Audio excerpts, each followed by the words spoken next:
कार्यालयाच्या उद्घाटनासाठी उपस्थित असलेले आपल्या राज्याचे प्रभारी आदरणीय रमेशजी चन्नीथाला साहेब, भाऊ पटोले,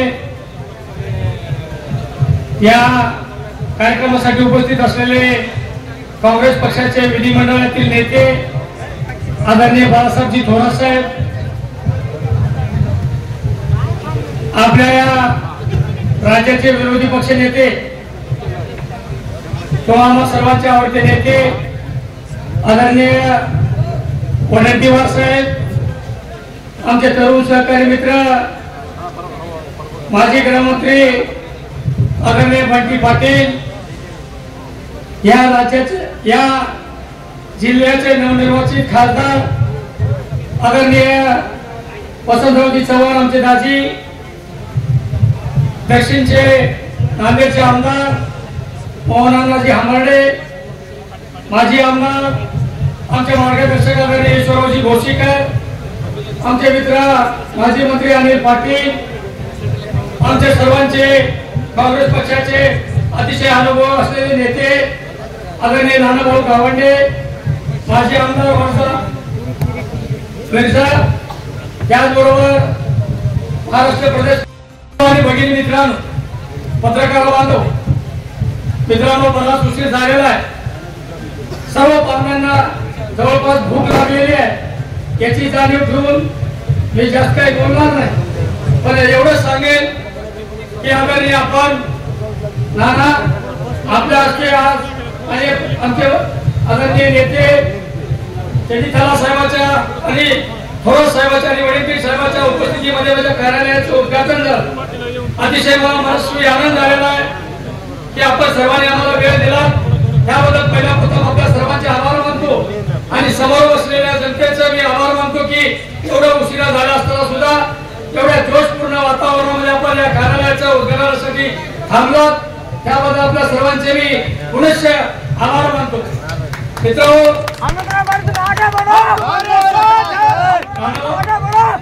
सर्व नेतेगणांना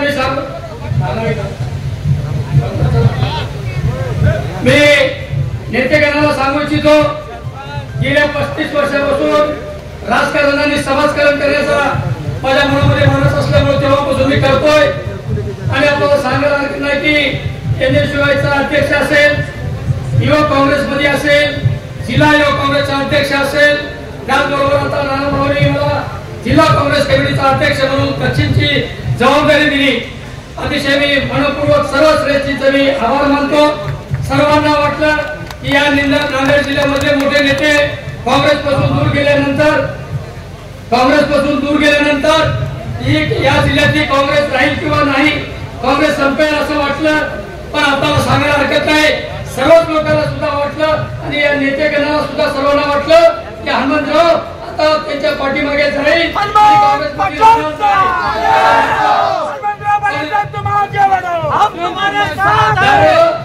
आपल्या सर्वांना मी विश्वास दिला की मी काँग्रेसमध्ये पूर्वीपासून गेल्या 35 वर्षापासून एक झेंडा काँग्रेसचा घेतलाय.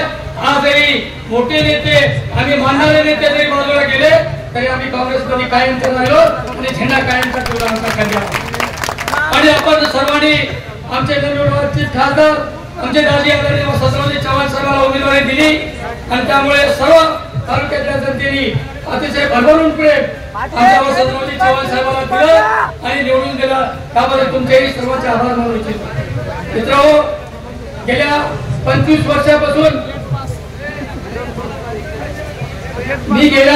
वर्षापासून या तालुक्यातली समर्थपणाला काँग्रेस पक्ष सांभाळणार आणि काँग्रेस पक्ष टिकून ठेवण्यासाठी सर्व समाजातल्या लोकांना, तरुणांना, वडीलधाऱ्या मंडळींना सोबत घेऊन जाण्याचा प्रयत्न मागच्या काळापासून केलेला आहे. आजच दुसऱ्या कार्यालयाचे उद्घाटन झालं. दुसऱ्या कार्यालयाचे म्हणजे एक शिंदे गटांचं, त्यांना कोणत्या की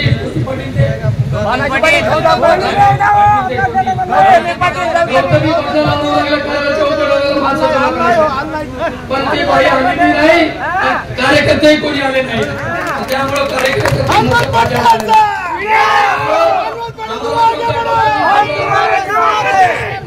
आपल्याला कोणत्या कौटुंबिक आपल्याला बोलवायची आवश्यकता नाही, आपल्याला कोणाला बोलवायची आवश्यकता नाही.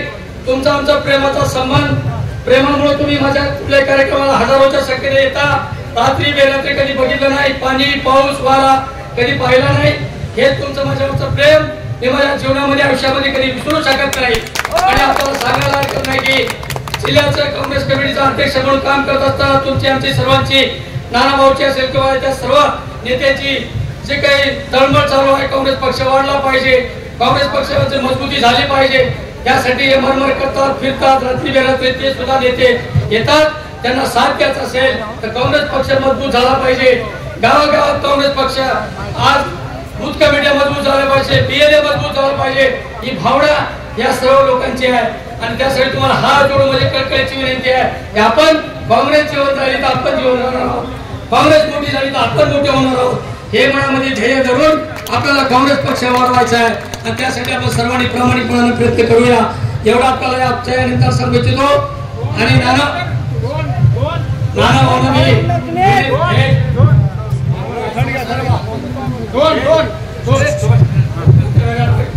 आणि आपल्या सर्वांना सांगू इच्छितो की नाना भाऊ गेल्या वेळेस खासदारकीला मतदान कमी झालं होतं, पण यावेळेस सर्व कार्यकर्त्यांनी मरमर करून समोर बसलेल्या जनतेने अतिशय चांगल्या पद्धतीने साथ देऊन खासदारकीला बरोबरीत तालुका आलेला. तुम्हाला विश्वास देऊ इच्छितो की कुठल्याही परिस्थितीमध्ये उद्याची विधानसभेची निवडणूक काँग्रेस पक्षाची जिंकेल, काँग्रेस पक्षाचा उमेदवार जिंकेल, यामध्ये कुठेही होणार नाही. हे आपल्याला खात्रीपूर्वक सांगू इच्छितो. मित्रांनो, यापेक्षा जास्तीच न बोलता आपल्या सर्वांना मी एवढीच विनंती करतो की सर्वांचे चेहरे पहा. सर्वांना भूक लागलेली आहे, त्यासाठी आपण त्याचा अंत घ्यायचा नाही. सर्वांना हात जोडून माझी कळकळीची विनंती आहे. तुमची सुद्धा क्षमा मागतो आणि आपल्या सर्वांची क्षमा मागून मी माझं भाषण संपवतो. तुमचा आशीर्वाद असाच कायम आपल्या पाठीमागे राहावा आणि येणाऱ्या विधानसभेमध्ये आमचा काय असेल त्याचे थोडा मैदान पुढे आहे आणि निश्चितपणानं आपण पुढे जाऊया आणि यशस्वीरित्यानं विधानसभा आपण जिंकूया. एवढंच आपल्याला जयंत सांगतो आणि थांबतो. जय हिंद, जय महाराष्ट्र. काँग्रेस पक्षाचा बाळासाहेब थोरात साहेबांना विनंती करतो की आपण कृपया आम्हाला आशीर्वाद पण दोन शब्द बोला.